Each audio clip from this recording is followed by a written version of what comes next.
Hello bachchon, let's see the question. A convex lens forms a real image of an object with magnification 0.5. If the object is displaced by 20 centimeter along the principal axis, a real image equal to the size of the object is formed.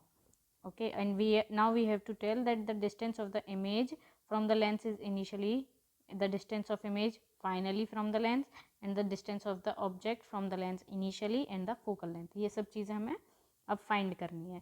तो हमें question में given है कि हमारा जो magnification है वो 0.5 है। That means this is equals to v upon u। तो इससे हम ये भी लिख सकते हैं कि ये जो हमारा 0.5 u है ये हमारा v के बराबर है। ओके, अब भैया हमसे क्वेश्चन में कह रहे हैं कि अगर हमारा ये लेंस है इस तरीके से और ये हमारी प्रिंसिपल एक्सिस है, तो यहाँ पर जो है हमने अगर ऑब्जेक्ट रखा था इनिशियली सपोज करिए u डिस्टेंस पे। ओके, तो हमने इसको क्या करा है अब डिस्प्लेस कर दिया है बाय 20 सेंटीमीटर ना, इसको हमने डिस्प्लेस कर दिया है बाय 20 सेंटीमीटर। तो इसका मतलब क्या हुआ कि जो हमारा नया ऑब्जेक्ट डिस्टेंस हो जाएगा है ना, जो नया हो जाएगा वो जो है हमारा ये हो जाएगा u-20, क्योंकि हम इधर से ही मेजर करते हैं तो ये u-20 हो जाएगा। ओके, नाउ ये जो इन्होंने एक और चीज़ कही है, जब हमने इसको 20 सेंटीमीटर से डिस्प्लेस करा तो रियल इमेज फॉर्म हुई equal to the size of the object. तो equal to the size of the object तभी फॉर्म होती है जब वो 2f पर प्लेस्ड होती है। So that means this u-20 is equals to 2f है ना।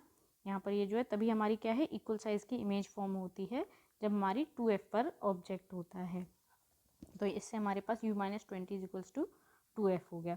अब अगर हम लेंस फॉर्मूला लगाते हैं यानी कि 1/v minus 1/u this is equals to 1/f, तो यहाँ पर जो है हमारे को 1/v की जगह मैं 0.5u रख देती हूँ। सो 1/0.5u माइनस 1 अब ये जो हमारे यहाँ जो ऑब्जेक्ट डिस्टेंस है वो नेगेटिव, दैट मीन्स माइनस का u this is equals to 1/f। तो यहाँ पर ये मैं इसको हटाती हूँ तो ये हमारा 2 बन जाता है। So this will be 2/u minus, और ये माइनस माइनस प्लस बन गया तो 1/u this is equals to 1/f। तो इसका मतलब हमारा 3/u this is equals to 1/f। तो इसका मतलब हमारा जो f आया वो आया u/3। अब ये वैल्यू जो है इसको मैं इसमें सब्स्टिट्यूट कर देती हूँ, तो ये जो है हमारी वैल्यू बन जाएगी यहाँ पर, ये इसमें जब सब्स्टिट्यूट करेंगे तो ये बन जाएगा हमारा u-20 this is equals to u/3 और यहाँ पर 2 है। तो यानी कि हमारा u और ये यहाँ पे माइनस ये है इधर, तो ये इधर जाके प्लस बन जाएगा -2u/3 this is equals to 20। तो इसका मतलब क्या हुआ हमारे पास 3u माइनस 2u यानी कि 1, यानी u/3 this is equals to 20। तो इसका मतलब जो हमारा आया u वो आया हमारा 60 सेंटीमीटर। तो जो ऑब्जेक्ट डिस्टेंस है वो हमारा 60 सेंटीमीटर था इनिशियली, यानी यहाँ से यहाँ तक का डिस्टेंस जो है हमारा वो 60 सेंटीमीटर है।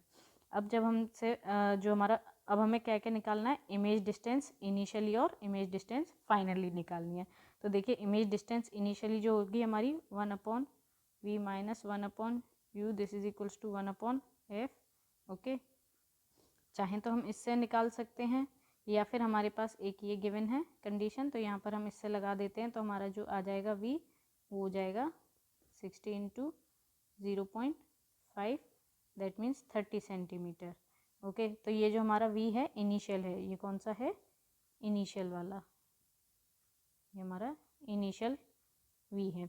अब हमारा फाइनल जो होगा वो क्या होगा, ये हमारा यहाँ से यहाँ तक का डिस्टेंस क्या है, this will be 60 minus 20 that means this is 40 centimetre.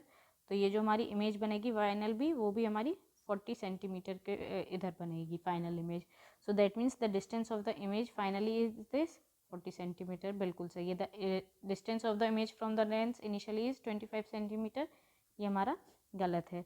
The distance of the object from the lens initially 60 centimetre, बिल्कुल हमारी यही आई है। The focal length of the lens is 20 centimetre. बस अब हमें यहाँ पर वैल्यू सब्स्टिट्यूट करते हैं तो ये हमारी हो जाएगी 60/3, यानी कि हमारा ये हो गया 20 सेंटीमीटर। तो जो हमारी f की वैल्यू आई वो आई 20 centimetre. That means this option is also correct. तो हमारे कौन कौन से ऑप्शन सही हैं? हमारे option 2, 3 and 4 are correct. So I hope that you understood this. All the best.